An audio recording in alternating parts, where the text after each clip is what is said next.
पिता, पुत्र और पवित्र आत्मा के नाम पर आमीन। आप सबों को जय यीशु। आज हम लोग ईस्टर का पर्व मनाते हैं, प्रभु यीशु मसीह का पुनरुत्थान का पर्व। बीते 40 दिनों से हम लोग प्रभु यीशु मसीह के दुख भोग, हमारे पापों के प्रति उन्होंने जो कष्ट प्रायश्चित बलि अर्पित किया, इस पर मनन चिंतन करते आ रहे हैं। 40 दिन का उपवास प्रार्थना के बाद आज ईस्टर पर्व हम मना रहे हैं। इस ईस्टर पर्व मनाते हुए जिस प्रकार यीशु मसीह अपने पुराना उस जीवन को, उस शरीर को उतार कर एक महिमा में शरीर के साथ पुनर्जीवित हुआ, हम लोगों को भी उस पुराने मनुष्य को छोड़कर प्रभु यीशु मसीह के इस नया जीवन में प्रवेश करना ज़रूरी है। उसके लिए हमें कुछ अन्य बातों पर भी मनन चिंतन करना ज़रूरी है। यूहन्ना के सुसमाचार अध्याय 11 वाक्य 25 में प्रभु यीशु मसीह ने कहा, पुनरुत्थान और जीवन मैं हूँ। उस पुनरुत्थान का आनंद, खुशी यदि हमें मिलना है, उस आनंद जीवन प्रभु से हमें मिलना है, हमें प्रभु के साथ जुड़ा हुआ एक जिंदगी जीने की ज़रूरत है।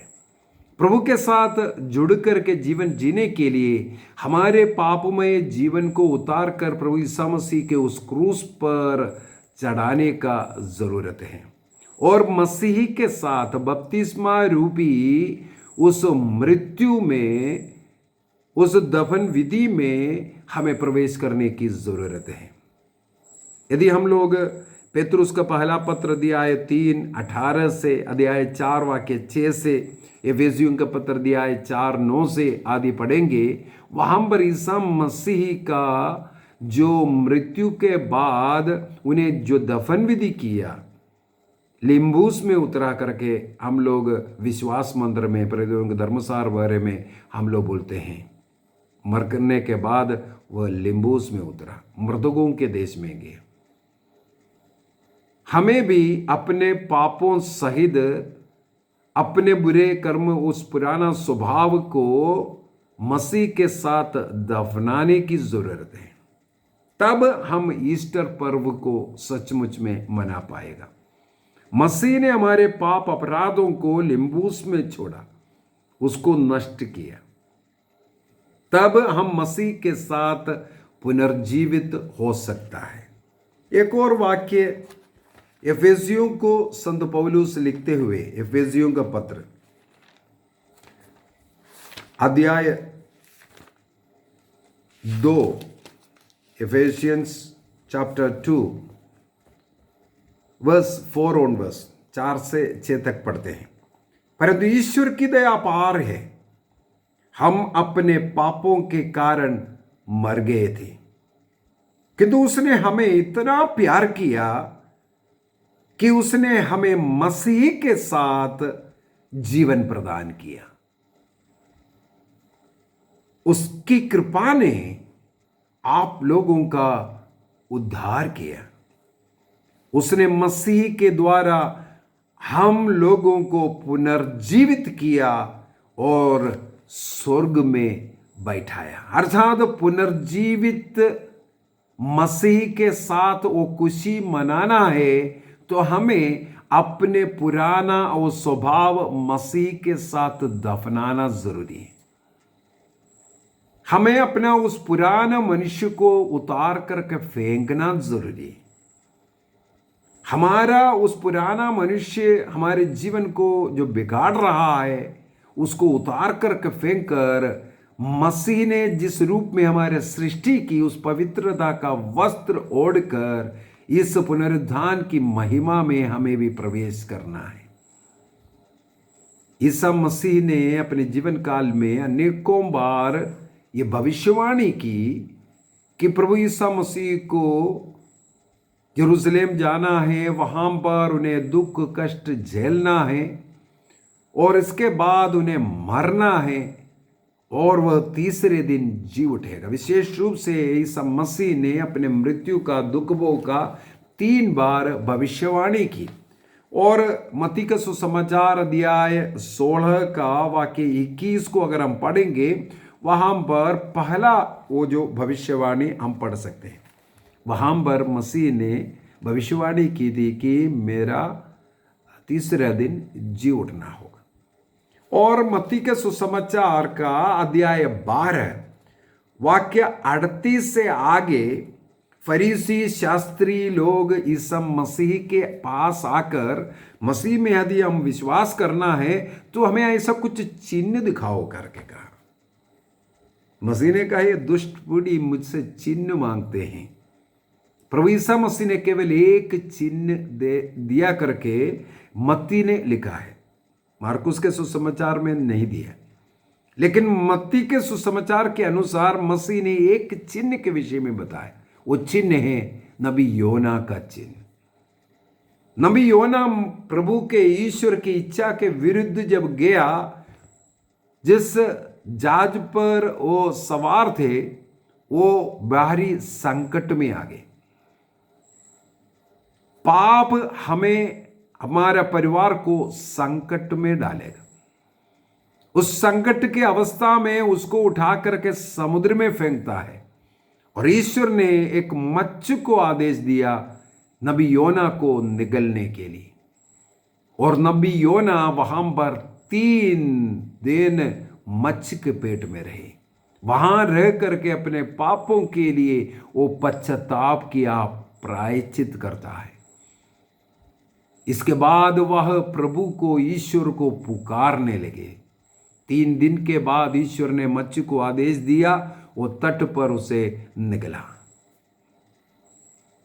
ये एक चिन्ह दिया। अर्थात यदि हम अपने पापों के लिए निनवे के लोगों के समान पश्चाताप करेंगे, नबी योना के समान पश्चाताप करेंगे और उस पश्चातापी दीन हृदय के साथ हम प्रभु को पुकारेंगे, तो हमें मुक्ति और ये नया जीवन मिल सकता है। और साथ ही साथ मसीह ने अपना वो जो यातना भरी दुख, कष्ट, पीड़ा सहकर मानव जाति के पापों का प्रायश्चित करना और मानव जाति को मुक्ति, उद्धार प्रदान करना, इस विषय को भी इसके साथ कंपेयर किया। और उसी प्रकार जिस प्रकार योना 3 दिन मच्छ के पेट में रहा, इसी प्रकार मसीह को 3 दिन कब्र में रहना पड़ा, लिम्बुस में उतरना पड़ा। इसके बाद वह उड़ते हैं, बाहर निकलते हैं, जी उड़ते हैं और हमारे लिए पुनर्जीवित होकर ईश्वर की उस संगति में अनंत जीवन में रहने का वो एक अनुभव, वो एक अवसर प्रदान किया। नबी योना जब मच्छी के बाहर निकल करके ईश्वर की आज्ञा पर चलना शुरू किया, वो पश्चाताप का वचन की घोषणा करने लगा, प्रभु की इच्छा के अनुसार वो निनवे गया। उसी प्रकार मसीह के संगति में, मसीह के साथ रहकर हमें मसीह का साक्षी बनना है। यही तो हमें करना है। इस नवजीवन ईस्टर मनाते हुए उस खुशी में हमें एक निर्णय करना है, मुझे मसीह के समान जीवन जीना है। मसीह के आनंद में यदि जीवन जीना है, इन 40 काल में हमने अनेकों निर्णय किया होगा। हमने उपवास किया, परहेज किया, हमने अनेकों पापों से दूर रहने का निर्णय किया, हमने नशा छोड़ा, वासना का पाप छोड़ा, अन्य पाप की जिंदगी से हम दूर रहे, पापों के लिए हम अच्छा पश्चाताप किया, प्रायश्चित किया और पाप स्वीकार किया। इस प्रकार हम प्रभु के साथ जुड़ गया, पिता के पास लौट आया। उस आनंद में रहने के लिए जिन्हें इन 40 दिनों में हमने प्रैक्टिस किया, जो कार्य हमने पवित्रता के लिए, अच्छाई के लिए किया, उस जीवन को आगे बढ़ाना है।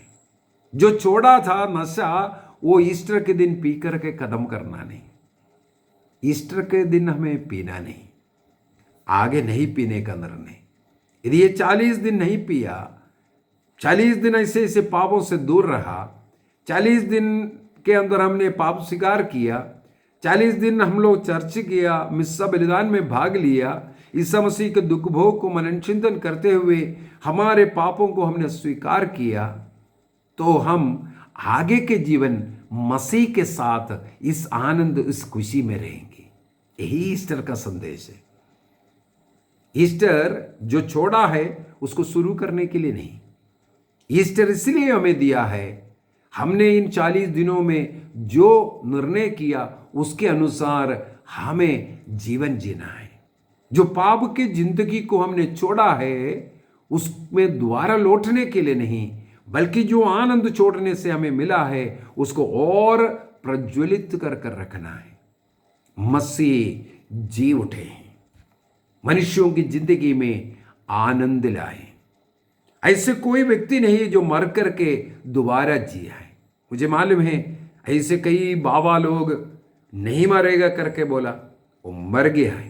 मरने के बाद अनेकों लोग डेड बॉडी रख करके इंतजार कर रहा है वो जीवित फिर से आएगा। आज तक जीवित नहीं हुआ, लेकिन एक ईसा मसीह है जिन्होंने कहा मुझे पापियों के पाप का प्रायश्चित करते हुए मरना है, कष्ट सहना है, मनुष्य के लिए मुझे सहन करना है, अपने गुनाहों के कारण नहीं। वह पवित्र था। हम लोगों ने पीछे क्लासों में इसके विषय में बहुत कुछ मनन चिंतन कर चुका है, इसलिए वहां नहीं जा रहे। मसीह में कोई पाप नहीं था, हमारे पाप के कारण हमारे पापों का भागी उन्हें बनाया गया ताकि उनकी पवित्रता हमें मिल सके। तो मसीह हमारे लिए सहन किया, हमारे पापों का प्रायश्चित किया, हमें पाप के चंगुल से, दास्ता से छुड़ाया। अभी पुनः हम उस दास्ता में नहीं जाने का निर्णय इस ईस्टर में हमें करना है। ईस्टर का आनंद, ईस्टर की खुशी इस पर है, हम शैतान के गुलामी से आजाद हुआ। आज हम प्रभु के देश में हैं। ईश्वर ने मसीह के साथ हमें पुनर्जीवित कर स्वर्ग में बिठाया है। यह है हमारा खुशी। ईस्टर का खुशी आज मैं स्वर्ग में हूं। ईसा मसीह प्रेरित लोगों को लेकर ताबोर पहाड़ पर चढ़े। वहां पर ईसा मसीह का रूपांतरण हुआ। रूपांतरित मसीह को शिष्य लोग देखा, पेतरुस, योहन और याकूब। ईसा मसीह नबी मूसा और एलियस से बात कर रहे थे और उस समय पर शिष्य लोगों को स्वर्ग राज्य का एक पूर्व आस्वादन मिल गया, खुशी मिल गया। इसलिए पेतरुस कहते हैं हम यहां रहना कितना अच्छा है, हमें यहां रहना चाहिए। हम 3 तंबू बनाएंगे प्रभु, एक तेरे लिए, एक मूसा के लिए, एक एली के लिए। वहां पर सुसमाचार लेखक ने लिखा है पेतरुस को नहीं मालूम था पेतरुस क्या कर रहा है, क्या कह रहे हैं, क्योंकि उन्हें वो स्वर्गीय आनंद मिल गया था। हमें भी मसीह के साथ उसी आनंद में जीना है। नशा कर कर, दूसरों की बुराई कर कर, गंदगी फैलाकर, गंदी पिक्चर देखकर, पाप की जिंदगी जी करके वो जो थोड़ी समय के लिए जो खुशियां हैं वो नहीं। हमें पेतरुस को, अन्य शिष्यों को जो मिला हुआ जो स्वर्गीय आनंद, वो मसीह के साथ जब पाप से दूर रह करके होता है, उस खुशी में रहना है। निर्णय कीजिए, जीवन में चाहे कितना भी दुख कष्ट उठाना पड़ेगा, मैं पाप में नहीं गिरूंगा। इसके बाद वो खुशी बहुत बड़ा खुशी है। पाप कर कर के जो खुशी मिलता है उससे कई गुना ज़्यादा खुशी हमें पाप को जोड़ करके, पाप से दूर रह करके मिलता है। इसलिए निर्णय कीजिए, निश्चय कीजिए, हमें एक ऐसा जिंदगी जीना है, पवित्रता का जीवन जीना है। यह है ईस्टर की खुशी, पुराने स्वभाव को उतार करके फेंकना। ईसा मसीह ने 40 दिनों तक शिष्य लोगों के साथ रहकर कई चीजें स्वर्ग राज्य के विषय में सिखाया, अनेकों लोगों को दर्शन दिया और उसका प्रमाण दिया कि वह जीवित है। ईसा मसीह मर करके जी उठा और वो जीवित है इसका प्रमाण 40 दिनों तक हजारों लोगों को दर्शन देकर उनके साथ रहकर जीकर प्रमाण दिया कि वह जिंदा है। और ईसा मसीह 40 दिन के बाद शिष्य लोगों को बेथानिया लेकर गए। वहां पर उन्हें आशीष देते देते उनकी आंखों से ओझल होता है और स्वर्गदूत आकर के कहते हैं, तुम जिसे स्वर्ग जाता हुआ देखा है वो दोबारा आ रहा है। अर्थात ईसा मसीह अब जल्दी आने वाला है हम लोगों को स्वर्ग ले जाने के लिए। आइए हम इस ईस्टर पर्व पर निर्णय करें, आगे की जिंदगी पाप को अलविदा करते हुए, पाप से दूर रहते हुए ईसा मसीह में जीवन जिएंगे। मसीह मेरा शक्ति है, मसीह मेरा जीवन है, मसीह मेरा मुक्ति है। इस प्रकार भाईचारा का, प्रेम का एक जिंदगी जीने का निर्णय करें। भ्रातृ प्रेम मेरे घर में रहेगा, एक दूसरे का सहन करते हुए, क्षमा करते हुए। कल हम लोगों ने मनन चिंतन किया, उसका क्या क्या फल है, उन फलों के साथ हम मसीह के साथ जी उठेंगे। सबों को ईस्टर पर्व का सब प्रकार के कृपा अनुग्रह मिलने के लिए मैं प्रार्थना करता हूँ। और उस ईस्टर पर्व का अनुग्रह आपको और आपके परिवार को, परिवार के सब व्यक्तियों को मिले। उस खुशी, उस आनंद आपको प्रभु सदा देता रहे। पिता, पुत्र और पवित्र आत्मा के नाम पर आमीन। आप सबों को जय यीशु।